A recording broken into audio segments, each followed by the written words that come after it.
Guys, ഞങ്ങളെല്ലാവരേ വിഷുവിൻ്റെ ഈവനിങ്ങില്ലേ ഞങ്ങൾ ചിറക്കൽ പഴനി എന്ന് പറയുന്ന സ്ഥലത്ത് ഐ ലവ് ഡ്രീം എക്കോ എന്ന് പറയുന്ന സ്ഥലത്തിലേക്ക് വന്നിട്ടുണ്ടായിരുന്നു കേട്ടോ. അപ്പോൾ അവിടെയാണെങ്കിലോ ബോട്ടിങ്ങും ഒക്കെ ഉണ്ടായിരുന്നു. അപ്പോൾ ഞങ്ങൾ ആദ്യം വിചാരിച്ചു ബോട്ടിങ്ങിന് കയറാമെന്ന് കേട്ടോ. കയാക്കിങ് ഒക്കെ ഉണ്ടായിരുന്നു, സൈക്ലിങ്ങും ഒക്കെ ഉണ്ടായിരുന്നു കേട്ടോ. അപ്പോൾ നിങ്ങൾ ഇവിടെയാണ് നിങ്ങളെ വീട് എങ്കിൽ എന്തായാലും ഈ ഒരു സ്പോട്ടിലേക്ക് വരണം കേട്ടോ. ഞങ്ങൾ വിചാരിച്ചു ബോട്ടിങ്ങിന് കയറാമെന്ന്. ആദ്യം ഞങ്ങൾ സൈക്ലിംഗ് ഒക്കെ നോക്കി, പക്ഷേ വേണ്ട, ബോട്ടിംഗ് ആകും കുറച്ചും കൂടി മെച്ചെന്ന് വിചാരിച്ചു കേട്ടോ. ഞാനും അമ്മയും മാമും ഓപ്പോളും ആണ് ബോട്ടിങ്ങിന് കയറിയത്. അച്ഛനും ഏട്ടനും ഇല്ല എന്ന് പറഞ്ഞു കേട്ടോ. പിന്നെ ബോട്ടിങ്ങിന് ഫീസ് വരുന്നത് ഒരാൾക്കൊരു 100 റുപ്പീസാണ് തോന്നുന്നു. ഞാൻ അച്ഛനും കൂടിയിട്ട് ആദ്യം ടിക്കറ്റൊക്കെ എടുത്തു. പിന്നെ നമ്മൾ സേഫ്റ്റിക്ക് അവർ തരുന്ന ഒരു ജാക്കറ്റ് ഉണ്ടല്ലോ, അതൊക്കെ ഇട്ടു കേട്ടോ. ഞങ്ങളിതാ ബോട്ടിങ്ങിന് കയറാൻ പോവാണ്. ഞാൻ ഭയങ്കര എക്സൈറ്റഡ് ആണ്. ഞാനും പോപ്പുമാണ് ഡ്രൈവറായിട്ട് നിൽക്കുന്നത് കേട്ടോ.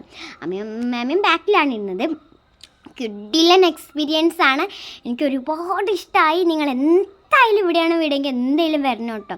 കാരണം ആദ്യം കുറച്ച് പേടിയുണ്ടെങ്കിൽ പിന്നെ അടിപൊളിയാണ്. പിന്നെ ഞങ്ങൾ ബോട്ടിങ് 1 മണിക്കൂറായിരുന്നു തോന്നുന്നുണ്ട്. പിന്നെ ബോട്ടിങ്ങൊക്കെ കഴിഞ്ഞപ്പോൾ ഞങ്ങൾ ഫുഡൊക്കെ കഴിച്ചു. അപ്പോൾ ഇന്നത്തെ വീഡിയോ ഇത്രയുള്ള, അടുത്ത വീഡിയോ ആയിട്ട് കാണാം. അതുവരെ എല്ലാവർക്കും ബൈ. സബ്സ്ക്രൈബ് മറക്കല്ലേ.